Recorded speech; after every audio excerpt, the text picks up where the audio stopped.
Alright, we're doing it. I think we're doing it. First YouTube video. Wish me luck. It is 1,000,000 degrees in here.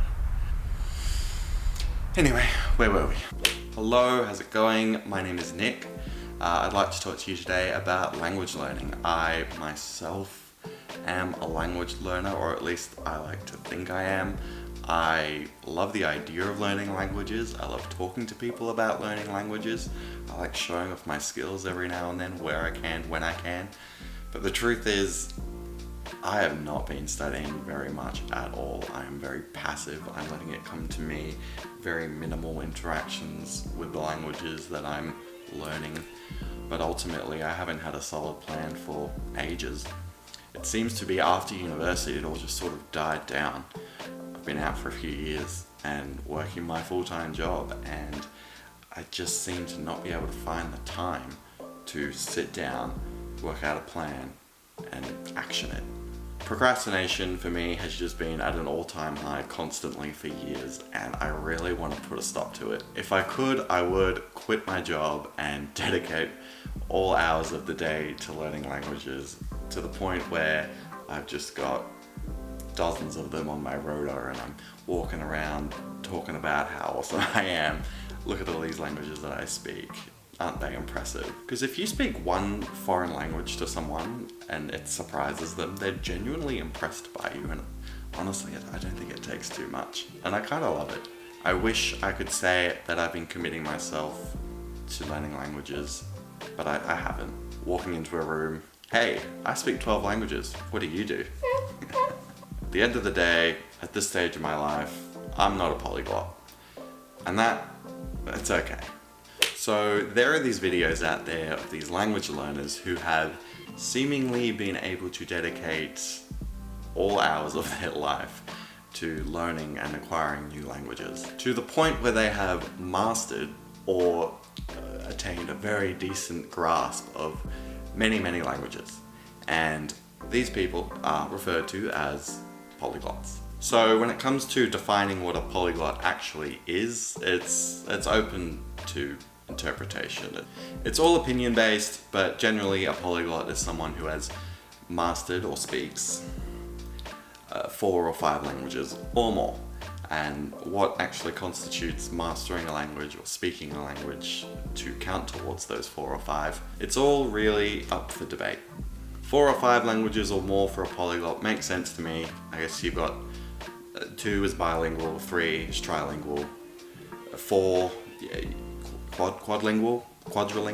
It doesn't sound right, so you just say polyglot.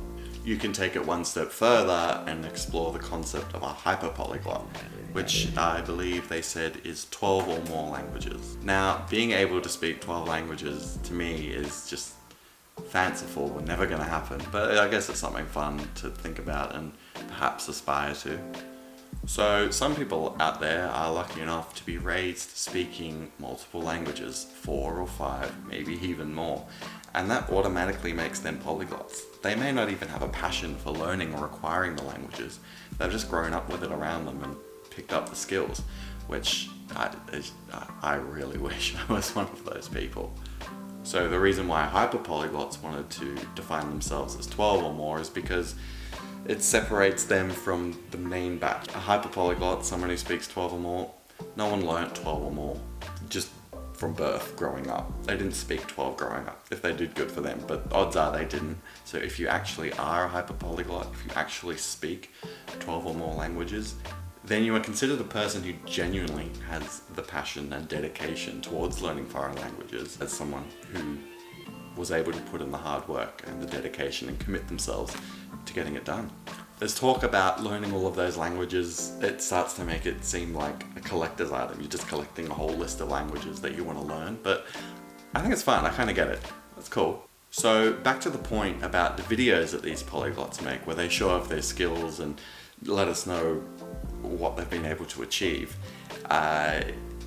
There's sort of 2 ways to look at it. On the one hand, they're somewhat inspirational. These people, like me, have a passion for learning languages, and it's pretty cool to see that they've been able to combine their passion with the hard work and the commitment and see what they've been able to make of it and what they've been able to achieve. Yet, I suppose on the other hand, it can be a little bit intimidating. Sometimes you just can't help but compare yourself to others, and suddenly this achievement of theirs that you have been impressed by is something that you measure your own success against. And that's just not going to end very well, especially for someone like me who says they have this passion for learning languages, but lately has just not been putting any effort in at all. So I start to think to myself, these people are so far ahead of me. I say I have this passion for learning languages, but I'm never going to catch up to them. I'm never going to get to their level. Stop. Let's break it down.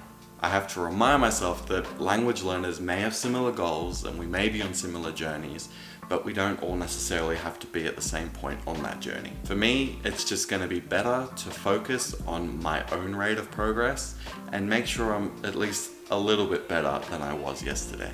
And going back to that point I said before, some people are raised growing up speaking many, many languages. We all just come from different backgrounds and circumstances. We all just start from different points in our language learning journeys.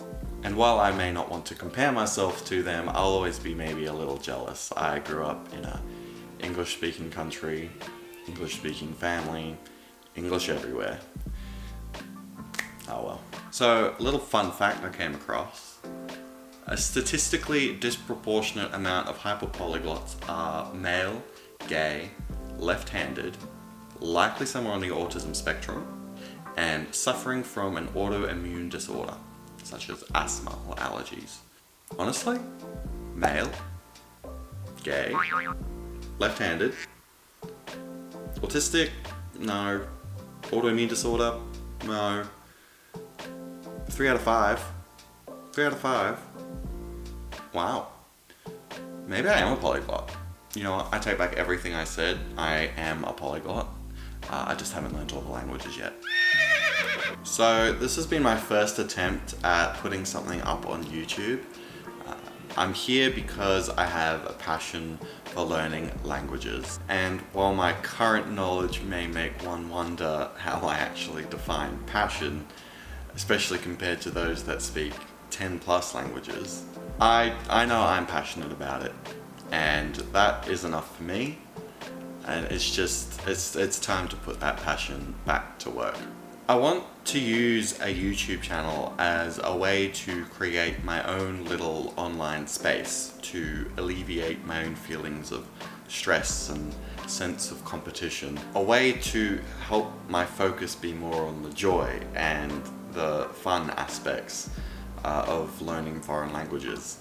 I want to make this channel to commit myself to fulfilling my own desires of genuinely putting some time and effort into studying foreign languages. Somewhere I can declare my goals and hold myself accountable to them. More information on that I can share in other videos. So thank you so much for making it through to the end of this video. This was my first attempt at putting something up on YouTube, so if you feel I deserve it, please do click the like and subscribe. I'm genuinely looking forward to making more videos about my thoughts on language learning and sharing my intentions with this channel. That'll about do it. Yeah, that is all from me. Bye.